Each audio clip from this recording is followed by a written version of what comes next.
নমস্কাৰ মোৰ প্ৰিয় বন্ধু বান্ধৱীসকল, মান্যা কুকিং এণ্ড ইটিং চেনেললৈ সকলোকে স্বাগতম জনাইছো আৰু লৈ আহিছো আজি এটা নতুন ধৰণৰ ৰেচিপি যাৰ নাম হৈছে ফুলকবিৰ পকৰি। আৰু এই পকৰিবিধ মই একেবাৰে সহজ পদ্ধতিৰে বনাই দেখুৱাম আৰু আহকচোন মই কেনেধৰণেনো বনাও আপোনালোকে ভিডিঅ'টো শেষলৈকে চাব। এয়া চাওকচোন, তাৰ বাবে মই এতিয়া এটা ফুলকবি লৈছো আৰু এতিয়া মই এইটো টুকুৰা টুকুৰকে কাটি ল'ম।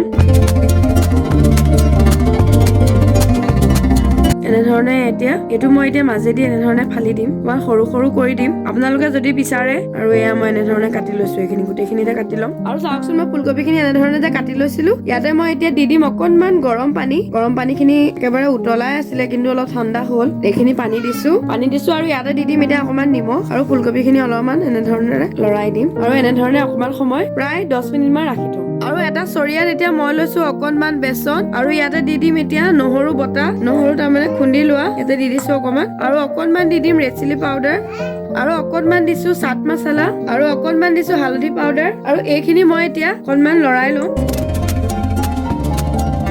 আৰু কেইটামান দিছো চফ্ট আৰু গোটা জিৰা আৰু এনেধৰণে আকৌ লৰাই লম। আৰু মই এতিয়া ইয়াতে দি দিম অকনমান পানীখিনি মই একেবাৰে দি নিদিওঁ, অকনমান দি লৈ আকৌ অকনমান ঘুটি লম একেবাৰে মিহিও হৈ যোৱালৈকে। গোটা জিৰা সলনি আপোনালোকে গুড়িও দিব পাৰে আৰু এনেধৰণেৰে মই একেবাৰে মিহি কৰি লৈছো।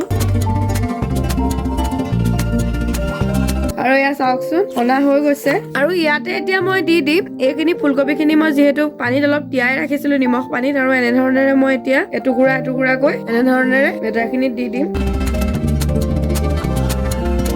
আৰু এইখিনি চাওক মই এনেধৰণে দি দিলো আৰু এইখিনিতে মই এতিয়া ইয়াতে মিলাই লম।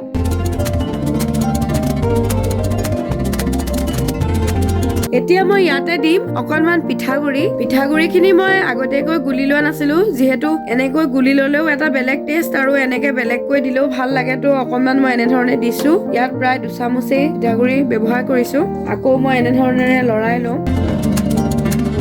যদি বিচাৰে হাতেদিও সানি পেলাব পাৰে, মই আজি চামুচেই সানিছো, চামুচেই সানিলেও বেটাৰখিনি ভিতৰলৈ সোমাই যায়গৈ। এতিয়া মই এখন কেৰাহী গৰম কৰি ল'ম আৰু এইখিনি প্ৰায় 5 মিনিট মান সময় এনেধৰণেৰে ৰাখি থম।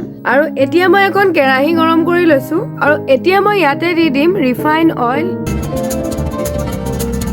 আৰু তেলখিনি গৰম হৈ গৈছে। এতিয়া মই এইখিনি এনেধৰণে দি যাম।